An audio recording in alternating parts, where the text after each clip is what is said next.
So, kumusta kayo mga kapigmates? So, magandang araw sa inyo mga kapigmates. So, ang tagal nating hindi nag-vlog. So, ito nga po pala mga kapigmates, si John Jerry Alton ng All About Pig Learning. So, medyo tagal-tagal talaga tayong hindi nakapag-vlog.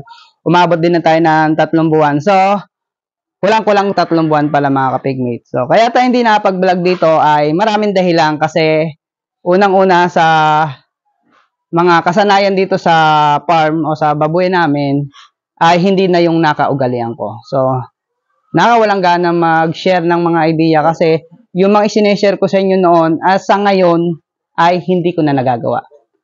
Pero dahil naman yung mga kapigmate sa tumatakbong presyuhan ng baboy dito sa amin. So, nabalitaan nyo siguro yung tinamaan ng Negros Oriental at Occidental ng ASF. So, malapit na yun sa amin. So, ang laki po ng impact nun sa mga agracier na kagaya ko mga pigmates. So, ang laki ng ibinaba ng baboy. Sa totoo lang, yung mga panahon talaga na tumama yung ASF na yun, talagang tagmura talaga yung baboy. Pero mas nagmura pa siya ng todo dahil na nga sa ASF. So, medyo, ang kailangan lang, hindi rin kami mapagbenta ng ayos at hindi rin kami mapag-produce ng ayos ng biik. Una, hindi kami mapagbenta ng ayos. So, ang presyuhan ng biik dito or ng baboy mga kapigmate, magsimula muna tayo sa biik. Ang presyuhan ng biik mga kapigmate dito ay umabot ng 1,000. 1,000. Meron pa nga nagbebenta na 500 per heads. Yung iba pinapautang na pero yung iba tinatanggihan. Kaya sumabay na lang tayo sa bentahan ng biik. So, nagbenta tayo ng 1,500, 1,800. Ma-dispose lang natin yung mga alaga natin biik. Pero mga kapigmate, napakalaking lugi po nun. Magkano po ang feeds ngayon? So, sa presyuhan ng feeds namin dito, gestating, so sabihin natin gestating, lactating, umabot na ng 2,000. Grower, 2,000 din. So, pre-starter, 1,900.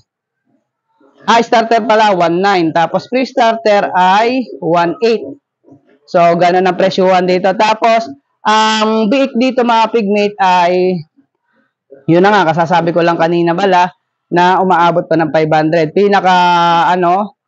Pinakasagad nung bumaba talaga ay, yung pinakamataas na pwede mo ibenta, 1,500.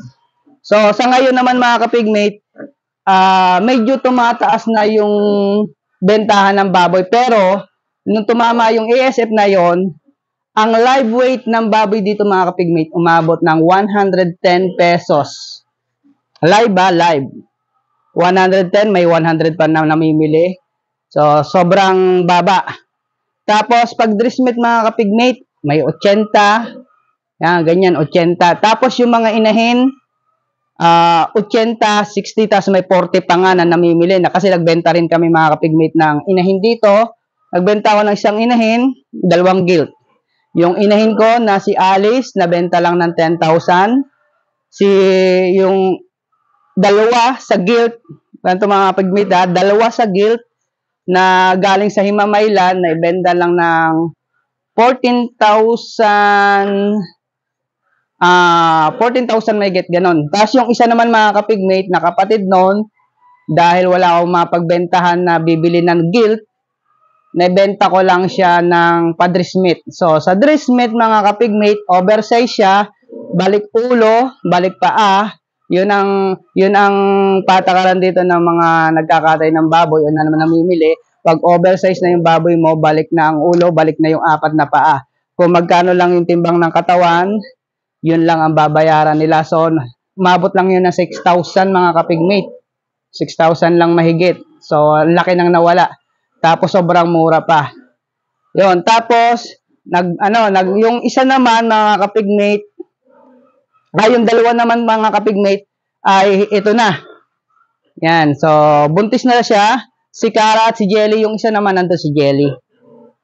Nung mga panahon na yung mga kapigmate, dapat magbebenta pa kami ng isa pang inahin. So ito yung inahin na yon, si Baile.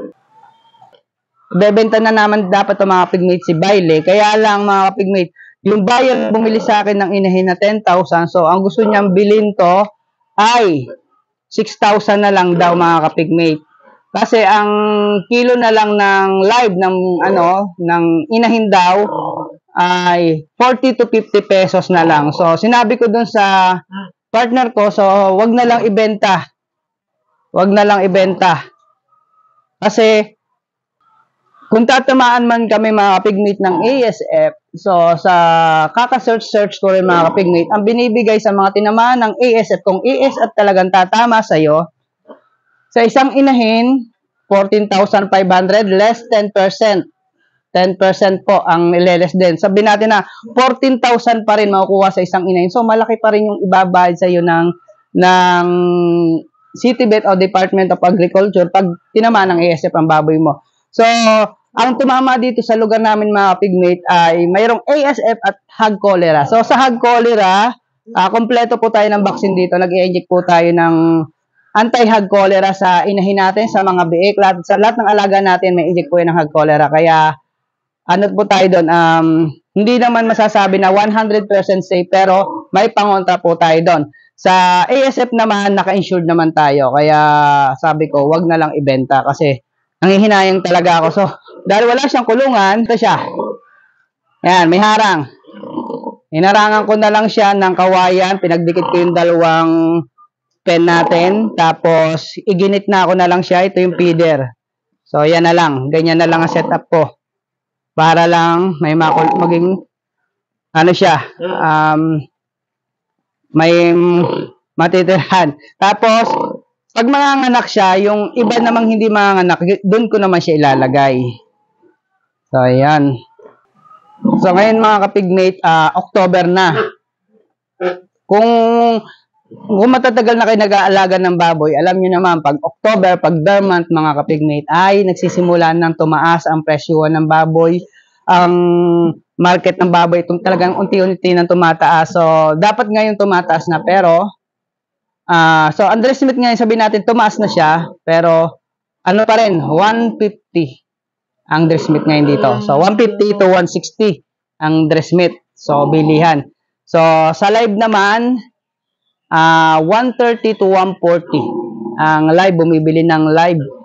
So, parang ano pa rin, sabihin natin na mababa pa rin kaysa sa talagang tagmahal, pero okay lang yan, at least tumataas. Pero sa biik mga kapigmate, yung tayo piglet production tayo dito mga kapigmate, sa biik, alam nyo ba ang presyo? Pinakasagad lang ngayon mga kapigmate na panlumo 2,000 per piglet. So, location ko mga pigmate, Bayawan, Negros Oriental. So, Bisaya po kami. So, yun ang presyo ng bake ngayon, 2,000 per head. So, ito yung piglet. Yan. So, yan.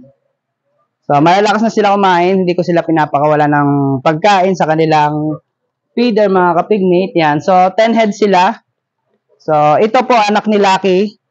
Yan.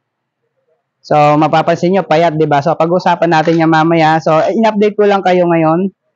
Ito, buntis to. So, due date ngayong October, si Gigi. Due date din ngayong October, si Elsie. Tapos, si Ibana mga kapigmate. Yan, si Ibana. So, due date din ngayon yan.